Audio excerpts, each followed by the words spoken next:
Wine box ହେଉଛି ଦକ୍ଷିଣ ଆମେରିକାର ପ୍ରଥମ ଇକୋ ଫ୍ରେଣ୍ଡଲି ହୋଟେଲ ଯାହାକି ପୁନଃ ବ୍ୟବହୃତ ଶିପିଂ ପାତ୍ରରୁ ନିର୍ମିତ। ଏହି ଅନନ୍ୟ ହୋଟେଲ ଚିଲିଠାରେ ଭାଲପାରାଇସୋ ସହରର ଜୀବନ୍ତ ବନ୍ଦର ସହରରେ ଅବସ୍ଥିତ, ଯାହା ଗ୍ରାଫାଇଟ୍ର ଲାଟିନ୍ ଆମେରିକାର ରାଜଧାନୀ ଭାବରେ ପରିଗଣିତ। ଏହାର ମୂଳ ଏବଂ ରଙ୍ଗୀନ ସ୍ଥାପତ୍ୟ ଦ୍ୱାରା ବର୍ଣ୍ଣିତ ଦୁନିଆର ସବୁଠାରୁ ଆକର୍ଷଣୀୟ ସହର ଭାଲପାରାଇସୋ କିମ୍ବା ଭାଲପୋ ଏହାର ଅଧିବାସୀମାନେ ଏହାକୁ ଡାକନ୍ତି। ସମସ୍ତ ରାସ୍ତାରେ ବିଛାଯାଇଥିବା ଚମତ୍କାର ମୂର୍ତ୍ତି ଏବଂ ଏହାର ଅନେକ ପାହାଡ଼ର ପାହାଚ ସିଡ଼ି ପାଇଁ ପ୍ରସିଦ୍ଧ। ଷ୍ଟ୍ରିଟ୍ ଆର୍ଟ ପ୍ରଶଂସକଙ୍କ ପାଇଁ ଏହା ଏପର୍ଯ୍ୟନ୍ତ ସବୁଠାରୁ ଲୋକପ୍ରିୟ ଗନ୍ତବ୍ୟ ସ୍ଥଳ।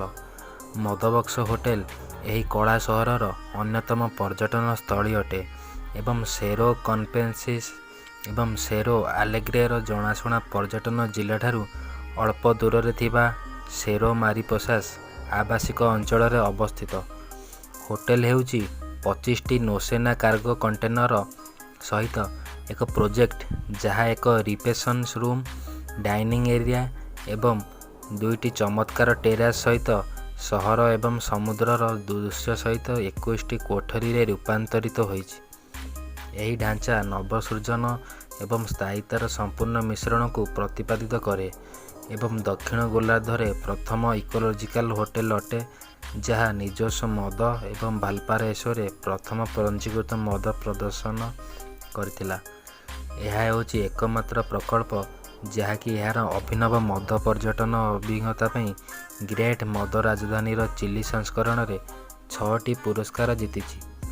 ଏହି ରଙ୍ଗୀନ ମଡୁଲାର ବିଲ୍ଡିଂର କଳାକାରମାନେ ହେଉଛନ୍ତି କାମିଲା ଏବଂ ଗ୍ରାଣ୍ଟ ଫେଲ୍ପ୍ସ, 2 ଜଣ ସ୍ଥପତି ଏବଂ ଉତ୍ସାହୀ ଓନୋଲୋଜିଷ୍ଟ, ଯାହାର ଉଦ୍ଦେଶ୍ୟ କେବଳ ଆଧୁନିକ ହୋଟେଲଗୁଡ଼ିକର ପାରମ୍ପରିକ ସ୍ଥାପତ୍ୟକୁ ବିକଳ୍ପ ଆବାସ ପ୍ରଦାନ କରିବା ନୁହେଁ, ବରଂ ସେମାନଙ୍କର ଯତ୍ନ ନେବାକୁ କିପରି ସେମାନଙ୍କ ଅତିଥିମାନଙ୍କ ପାଇଁ ଏକ ଉଦାହରଣ। ଗ୍ରହ ପୁନଃ ବ୍ୟବହାର କଳା ମାଧ୍ୟମରେ ନିରନ୍ତର ଜୀବନଯାପନ ପାଇଁ ଉଦ୍ଦିଷ୍ଟ ପରିବେଶ ପ୍ରତି ପୁନଃ ବ୍ୟବହାର ଏବଂ ଧ୍ୟାନ ସମ୍ଭବ ଯାହା ବର୍ତ୍ତମାନ ଯାତ୍ରୀମାନଙ୍କ ପାଇଁ ଅଧିକ ପ୍ରାସଙ୍ଗିକ ହୋଇପଡ଼ୁଛି।